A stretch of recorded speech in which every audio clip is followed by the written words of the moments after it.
اسمع قلبنا أكسن كلنتي وعن هالكني وورك أونلاين قطبة أن يدين هنا وحا كمدا Somaliya oo qoraal jawaab u dirtay dawladda Kenya hadaba maxay tahay sababta ay qoraalkaas ugu dirtay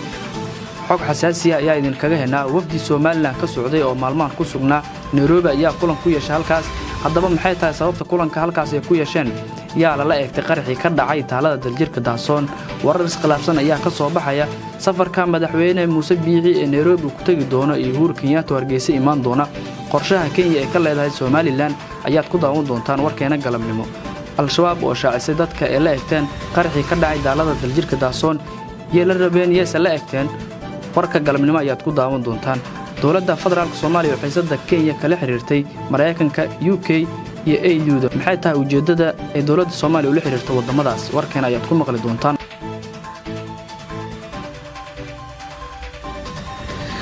maqal wanaagsan daawadayaal ku soo dhawaada qodobada daawateen oo intaasi ka faahfaahsan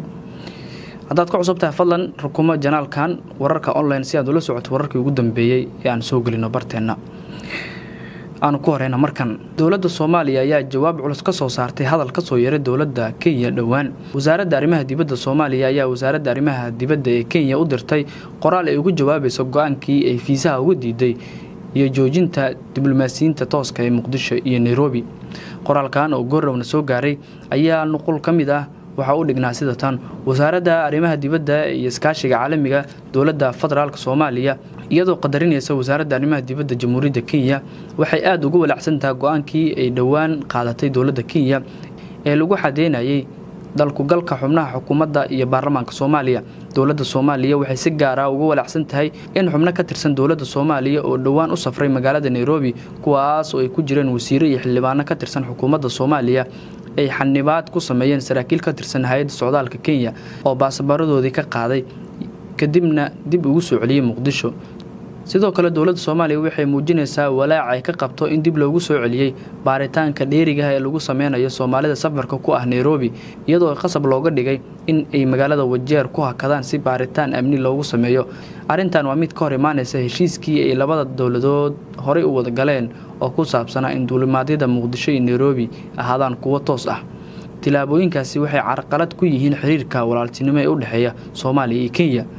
siyaasadda darteed dawladda Soomaaliya waxay ugu baaqaysaa dawladda Kenya inay xiriiriso carqaladaha ay keeni karaan tilaabooyinkaas oo ilaaliso xiriirka soo jireenka ee u dhaxeeya labada dal isla markaasna tixgeliyaan dabciga iyo diblomaasiyadeed ee ixtiraamka labada dal ama labada wadan ay ku dhisan yihiin dawladda Soomaaliya waxay dhankeeda ka go'an inay ilaaliso xiriirka saaxiibtinimo ee la leedahay dawladda Kenya waxaana sii wadi doontaa soo dhaweynta muwaadiniinta iyo saraakiisha dawladda Kenya ee Soomaaliya imaanaya wasaaradda arrimaha dibadda iskaashiga caalamiga dawladda federaalka Soomaaliya iyadoo fursadan kaga faa'iideysanaysa waxay tixgelin iyo qadarin aad u sareysa ugu ballan qaadaysaa wasaaradda arrimaha dibadda ee Jamhuuriyadda Kenya in ay si toos ah u wada shaqeeyaan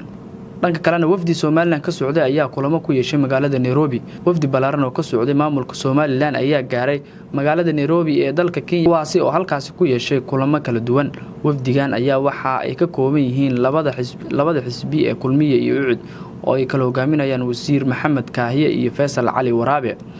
wafdigan ayaa waxa ay kulamo ku yeesheen safiirada dalka Somaliland ka taageera arrimaha doorashooyinka ee ku sugan magaalada Nairobi mas'uuliyiinta wafdiga Somaliland ayaa waxa ay warbixin ku aadan doorashooyinka siiyeen safiirada dalalka Denmark Sweden Germany UK iyo kuwa kale oo saaxiib la ah Somaliland waxa kale oo ay safaaradaas u sheegeen wafdigan ka socday Somaliland ee ku sugan Nairobi sida Somaliland ay uga go'an tahay in ay sii wado horumarinta maamulidda iyo diyaarinta doorashooyin ku dhaca waqtiga loo cilaamiyay dhinaca kale wakiilka Somaliland u fadhiya dalka Kenya Ambassador Baashe Awil Xaaji Umar ayaa waxa uu sheegay in shacabka Somaliland ay mar kale u qalmaan in la qabto doorasho si wanaagsan u dhacda taasi oo gacan ka geysan karta deganaanshaha iyo horumarka Somaliland warar dheeraad ah ayaa ka soo baxaya qarax ka dhacay agaarka taalada daljirka Daasoon ee magaalada MUQDISHO kaasi oo si weyn looga maqlay magaalada MUQDISHO qaraxa kadib ciidamada dawladda Soomaaliya ayaa rasaas badan riday goob ciidamada dowladda Soomaaliya ay ku baaraan gaadiidka adeegsada wadada aada madaxtooyada ayuu qarax ka dhacay waxaana kadib ciidamada dowladda ay rideen rasaas badan war dheeraad ah oo soo baxay ayaa sheegaya in qarax lala eegtay sargaal sare oo ka tirsan ciidanka militariga Soomaaliya oo haweeney ahayd oo lagu magacaabo Allah u naxariistay Faadumo Cali Raagi waxaana la arkay qaybo kamid ah jirkeeda sidaas oo kale waxa la dhintay oo geeriyooday saygeeda warar kale waan helayna ayaa sheegaya in xildhibaano ka tirsan baarlamaanka ay goobta ku sugnaayeen waxaana dhaawac la sheegay inuu soo gaaray xildhibaan Cabdikariin Shabeel oo ka tirsan baarlamaanka Soomaaliya sidaas oo kale waxa soo baxaya warar sheegaya in xildhibaan Maryan Cariif oo ay ka badbaaday qaraxa laakiin mid kamid ah ilaaladeeda ayaa ku dhintay qaraxa laba kale dhaawacyo ayaa soo gaaray ku dhawaad 3 ruux oo dhaawac ah iyo dhimashada 2 ruux ayaa goobta lagu arkay walow aan intaasi lagu ekeyn karin qasaaraha dhabta ee ka dhashay qarax maanta ka dhacay Muqdisho xalay ciidamada dowladda ayaa la dhigay wadooyinka waaweyn ee magaalada Muqdisho iyadoo baaritaano ay sameynayeen ciidamada waxaana jirtay cabsi laga qabay in weeraro ay al-shabaab ka fuliyaan gudaha magaalada Muqdisho waxa sidaas oo kale jiray digniino dhanka ammaanka oo la wadaagay hay'adaha ammaanka taasi oo la xiriirta qaraxyo in qaraxyo al-shabaab qorsheynayaan inay ka geystaan magaalada Muqdisho la soco oo isha ku hay wararkii ugu dambeeyay ee daafaha iyo dibadda adigoo subscribe saaraya channelkan wararka online dhanka kalena shirkadda Daabshiil iyo safarka madaxweyne Muuse Biixi ee Nairobi iyo Uhuru Kenyatta tagaya ayaa qorshe aan la filayn laga soo warinaya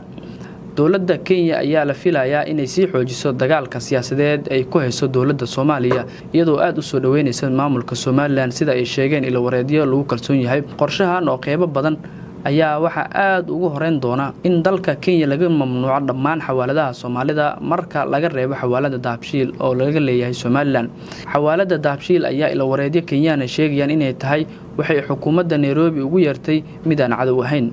xawaaladaha kale ee Soomaalida oo qaar badan oo kamid ah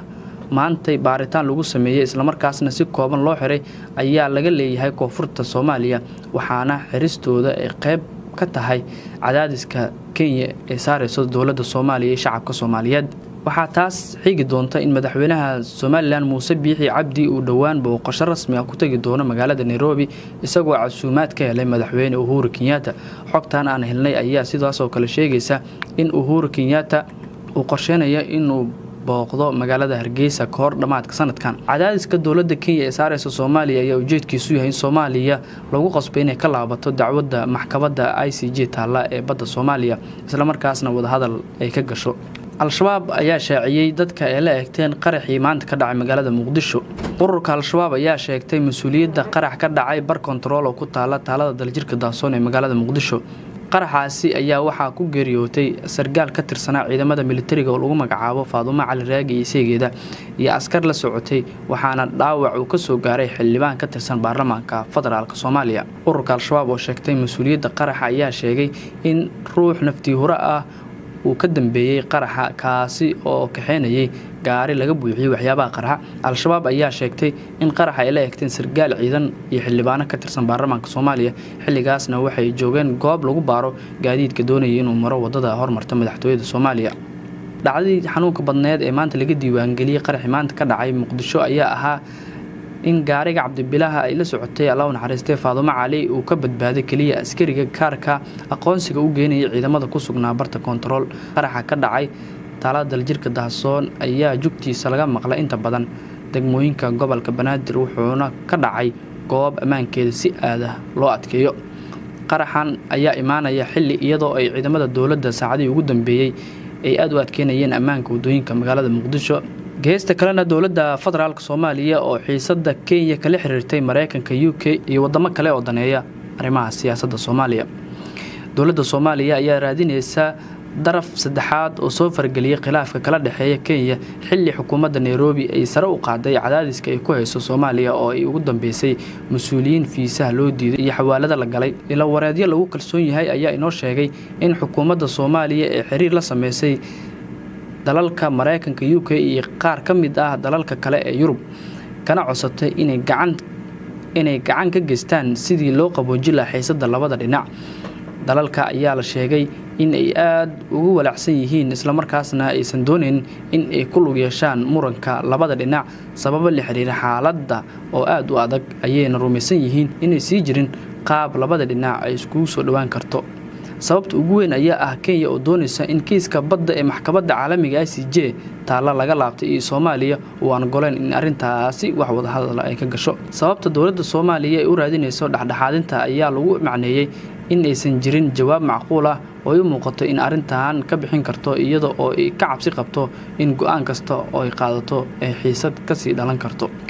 wararka dibaddana waxaa ka mid ah dawladda Ingiriiska ayaa digniin ka soo saartay magaalooyin badan oo ku yaala dalka Kenya kuwaas oo la sheegay inay ku jiraan xaalado khatar ah iyadoo muwaadiniinta UK looga digay in ay u safraan magaalooyin dhowr ah oo ku yaala dalka Kenya dawladda UK ayaa shaacisay inay digniintaasi ka dambeysay kadib markii ay kordheen weerarada ururka Al-Shabaab ay ka geystaan gudaha dalka Kenya gaar ahaan afduubka ay u geystaan dadka ajaanibta ah bishii November ee sanadkii hore waxaa Kenya laga afduubtay haweeney u dhalatay dalka Talyaaniga iyadoo 12kii bishii Abriilna Mandheera laga afduubtay laba dhakhtar oo u dhashay dalka Cuba wararkaas ayaa ugu waaweynaa daawadayaal